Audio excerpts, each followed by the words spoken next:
What happens when a carefully orchestrated media appearance turns into an explosive confrontation that no one saw coming? What happens when royal composure meets journalistic integrity and neither side is willing to back down? The answer is a television moment so shocking that it ended with security being called and a guest being escorted off set. This is the story of how Meghan Markle's appearance on CBS this morning became one of the most talked about interviews in television history, but not for the reasons anyone expected. Before we dive into this incredible story, make sure to hit that subscribe button and let me know in the comments what you think really happened here. Trust me, you're going to want to hear every single word of this unbelievable encounter. The morning started like any other at the CBS studios in New York. The production team had been preparing for weeks for this high-profile interview. Meghan Markle was scheduled to appear on CBS this morning to discuss her latest charitable initiatives and upcoming projects. It was supposed to be a friendly promotional interview, the kind that morning television thrives on. Soft questions, heartwarming stories, and plenty of opportunities for the guests to shine. Nate Burleson, the former NFL player turned television host, had done his homework.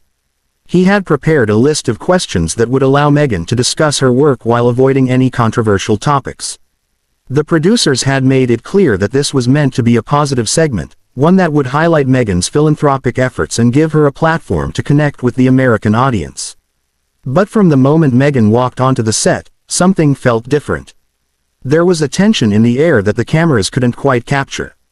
She took her seat across from Nate with a smile that seemed just a little too practiced, a little too controlled. Her team had provided a list of approved topics, and everyone involved knew the boundaries that weren't supposed to be crossed. "Good morning, Meghan," Nate began, his trademark warm smile lighting up his face. "Thank you so much for joining us today. I know our viewers are excited to hear about the incredible work you've been doing." "Good morning, Nate," Meghan replied, her voice carrying that familiar measured tone that had become her trademark in media appearances. "Thank you for having me. I'm always happy to talk about the causes that are close to my heart." The interview began smoothly enough.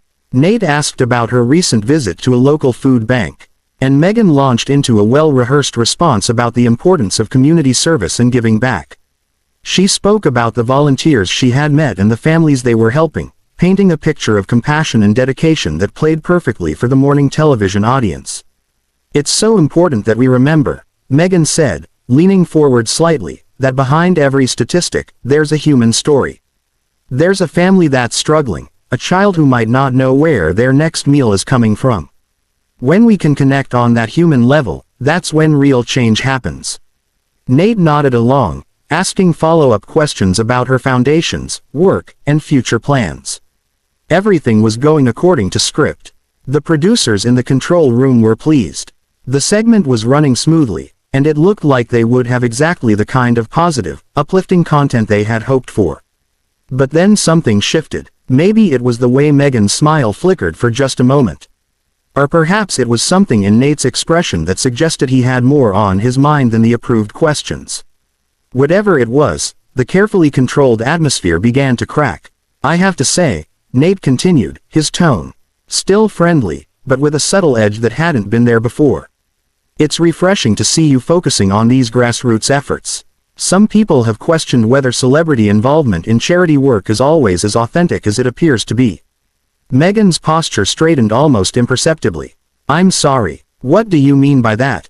"Well," Nate said, maintaining his professional demeanor, but clearly steering into uncharted territory. "There's sometimes a perception that when high-profile individuals get involved in charitable work, it can become more about the publicity than the actual cause. I'm not saying that's the case with you, but how do you respond to critics who might question the motives behind celebrity charity work?" The question hung in the air like a challenge. This wasn't on the approved list. The producers were probably reaching for their phones, ready to intervene, but it was too late. The question had been asked, and Meghan's reaction was immediate and unmistakable. "I think," she said, her voice taking on a cooler tone. That question reveals more about the person asking it than about the work itself. When someone's first instinct is to question the authenticity of charitable efforts rather than celebrate the positive impact, it says something about their perspective. Nate didn't back down. "I'm not questioning your specific efforts, Meghan. I'm asking a broader question about celebrity culture and charity work. It's a conversation that many people are having, and I think our viewers deserve to hear your thoughts on it. Our viewers, Meghan repeated, emphasizing the word in a way that made it clear she didn't appreciate being included in that group. Deserve to hear about the real work being done to help real people. They don't need manufactured controversy. Designed to create headlines, the tension was building now, and both host and guest seemed to realize they were moving into dangerous territory. But neither was willing to retreat. Nate, with his journalistic instincts kicking in, sensed a story that was much more interesting than the planned puff piece. Meghan, feeling ambushed by questions she hadn't prepared for, was clearly struggling to maintain her composure while pushing back against what she perceived as an attack.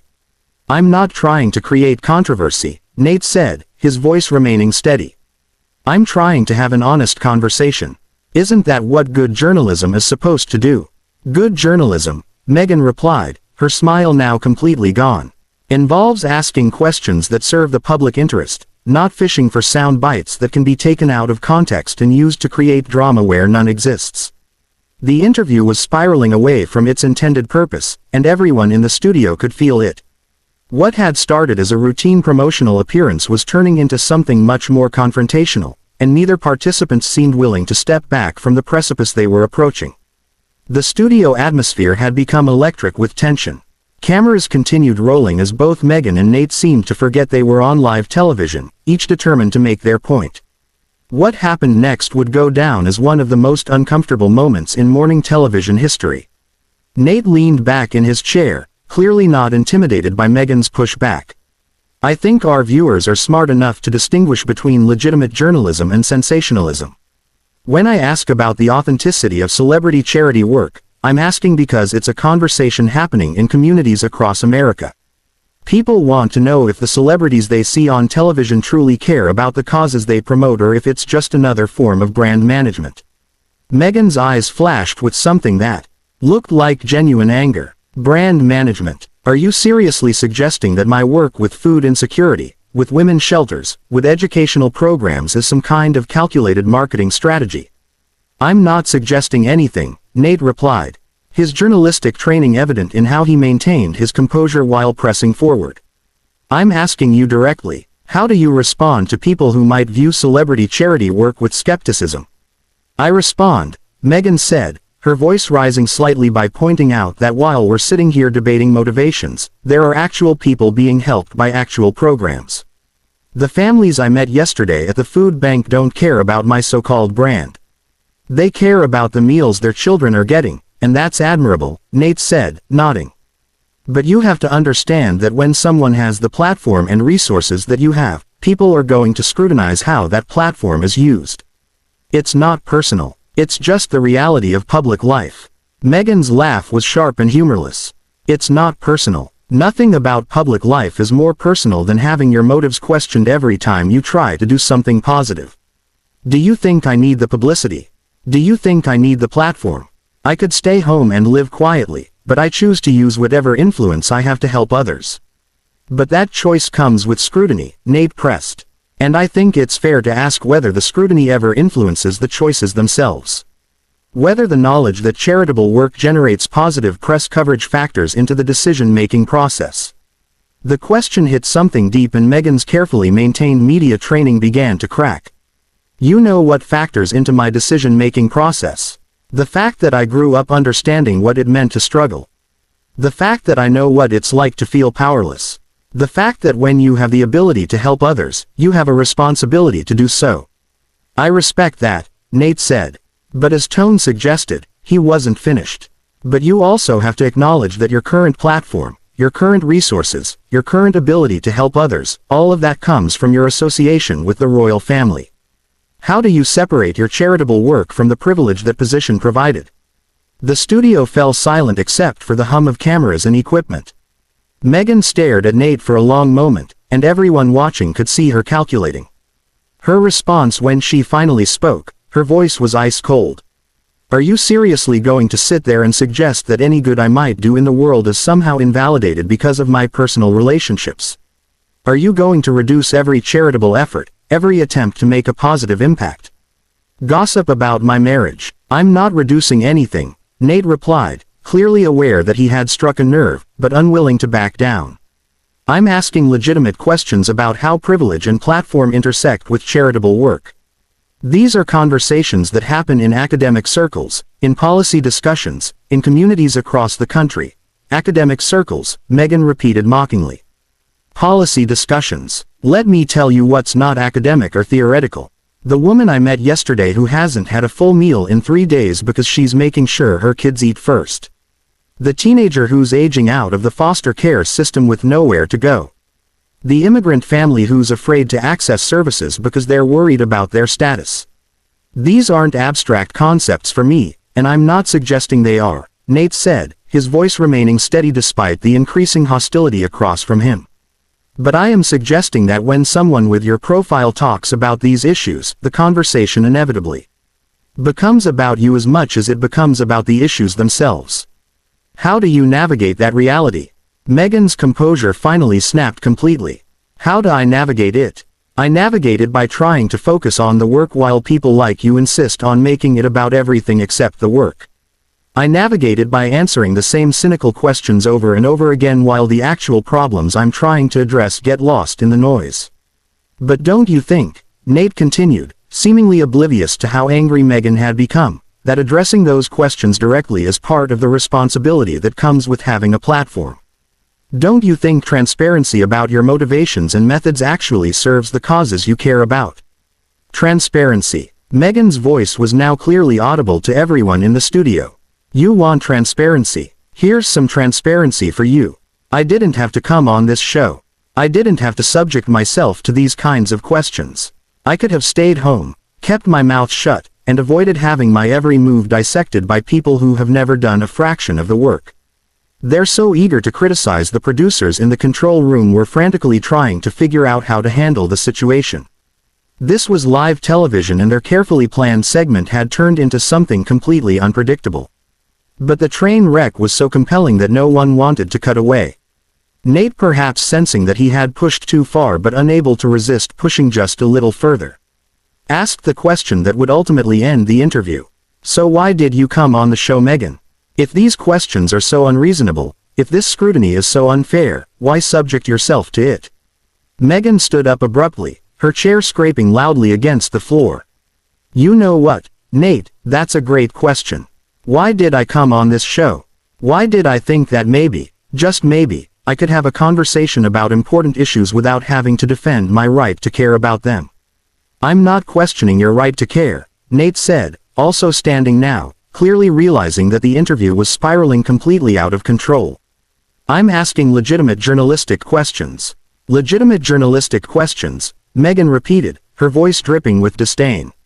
Is that what we're calling this?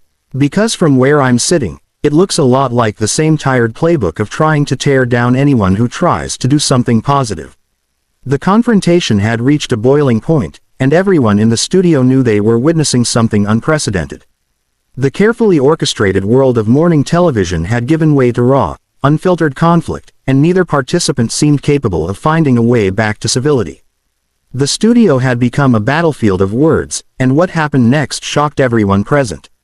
Standing face to face now, both Meghan and Nate had abandoned any pretense of a civilized morning television interview. The cameras continued rolling, capturing every moment of what would become television history. You want to know what the real problem is here? Meghan said, her voice carrying across the studio with unmistakable fury. The real problem is that people like you can't stand the idea that someone might actually care about something other than themselves. You're so cynical, so convinced that everyone has an ulterior motive that you can't recognize genuine compassion when it's standing right in front of you. Nate, clearly taken aback by the intensity of her response, but still holding his ground, shook his head. That's not cynicism, Meghan. That's journalism. That's asking the hard questions that need to be asked. If you can't handle having your work scrutinized, then maybe you're not ready for the platform you're trying to use. The words hung in the air like a slap. Meghan's face went through a series of expressions from shock to hurt to pure rage. All in the span of a few seconds. When she spoke again, her voice was dangerously quiet, not ready for the platform. Let me tell you something about being ready, Nate. I was ready when I walked away from everything I knew to marry into a family that never wanted me. I was ready when I endured years of racist attacks in the British press. I was ready when I had to rebuild my entire life from scratch. And I'm certainly ready to handle questions from someone who thinks gotcha journalism passes for meaningful conversation. This isn't gotcha journalism, Nate protested. But Meghan was no longer listening to his explanations. You know what it is, she continued, her voice growing louder again. It's the same pattern I've seen over and over again. Anytime I try to do something positive, anytime I try to use whatever influence I have to help others, there's always someone like you ready to tear it down, ready to question my motives, ready to suggest that I'm somehow not worthy of the platform I have. That's not what I'm doing, Nate said. But his words were drowned out by Meghan's continuing tirade. Yes, it is exactly what you're doing, she shouted, pointing directly at him. You invite me on your show under the pretense of discussing charitable work and then you spend the entire time trying to undermine everything I'm trying to accomplish. You want to know about transparency. Here's some transparency. This is exactly why people with resources and platforms sometimes choose not to get involved, because there's always someone waiting to tear them down for trying. The producers in the control room were in complete panic mode. This was live television. They couldn't cut away without making the situation even more newsworthy, but they also couldn't let this continue indefinitely. Phone calls were being made, executives were being consulted, and security was being quietly alerted. Nate, perhaps realizing that the situation had spiraled far beyond anything he had intended, tried to regain control. Meghan, I think we both need to take a step back here. This conversation has gotten more heated than either of us intended. Oh, now you want to step back. Meghan laughed bitterly. Now that you've gotten your dramatic television moment, now you want to be reasonable. You got exactly what you wanted, didn't you? You turned what was supposed to be a conversation about helping people into a circus. That was never my intention, Nate said. And for the first time, his professional composure showed signs of cracking. I was asking legitimate questions that I thought our viewers deserved to hear addressed. Your viewers, Meghan said, shaking her head in disgust. Let me tell you what your viewers deserve. They deserve better than watching someone's charitable work get torn apart for entertainment. They deserve better than seeing important causes reduced to gossip and speculation. At this point, a producer appeared at the edge of the set trying to get someone's attention to wrap up the segment, but both Meghan and Nate were too focused on their confrontation to notice. You know what the most frustrating part of all this is? Meghan continued, her anger now mixed with what sounded like genuine hurt. I came here in good faith. I thought we could have a real conversation about real issues that affect real people. Instead, you turned it into an interrogation about my personal life and my motivations. I asked you about the intersection of celebrity and charity work, Nate said, his own frustration now evident. These are important questions that deserve to be explored. Meghan's voice reached a new level of incredulity. You didn't explore anything. You attacked. You questioned my authenticity. You questioned my motivations. You questioned my right to care about the causes I support. That's not exploration. That's character assassination. The tension in the studio had reached a breaking point. Camera operators were looking nervously at their directors. Audio technicians were checking their levels. And everyone present seemed to understand that they were witnessing something that would be talked about for years to come. Nate made one final attempt to salvage the situation. Meghan, I think there's been a misunderstanding here. My questions weren't meant as personal attacks. They were meant to generate meaningful dialogue about important issues. Meaningful dialogue. Meghan's voice was now filled with contempt. There's nothing meaningful about what just happened here. What just happened here was a perfect example of why people with good intentions sometimes choose to stay silent, because there's always someone ready to twist their efforts into something ugly. At that moment, security personnel appeared at the edge of the set. The producers had finally decided that the situation needed to be contained. Meghan noticed them immediately and her expression changed from anger to something that looked almost like relief. Perfect, she said, gesturing toward the security guards. The perfect ending to this disaster. You got your dramatic television moment, Nate. I hope it was worth it. She began removing her microphone with sharp, angry movements. I came here to talk about helping people, she said loud enough for the entire studio to hear. Instead, I got ambushed by someone more interested in creating controversy than covering the actual work being done to address real problems. Meghan, please, Nate said, but she was already walking away from the set. No, she called back over her shoulder. I'm done. I'm done with this interview. I'm done with this network, and I'm done with journalists who think tearing people down passes for doing their job. The security personnel escorted her toward the exit, not because she was being forcibly removed, but because the situation had become so chaotic that everyone involved needed protection from the fallout. As she walked away, Meghan turned back one final time. You want a story, Nate? Here's your story. Someone tried to do something good in the world, and you turned it into a spectacle. Congratulations. I hope your ratings were worth it. And with that, she was gone, leaving behind a stunned studio, a bewildered host, and television history. Nate stood alone on the set, looking shell-shocked as the cameras finally stopped rolling. The aftermath was immediate and explosive. Within minutes, clips of the confrontation were spreading across social media. The interview had become exactly the kind of viral moment that morning television both craves and fears. But it had come at a cost that no one had anticipated. Started as a routine promotional appearance had turned into one of the most dramatic confrontations in television history, to people with completely different perspectives on journalism. Celebrity and responsibility had clashed in the most public way possible, and the result was a moment that would be analyzed and debated for years to come. So, what do you think really happened here? Was Nate justified in asking tough questions, or did he cross a line? Was Meghan's reaction understandable given the circumstances, or did she overreact to legitimate journalism? Let me know in the comments below.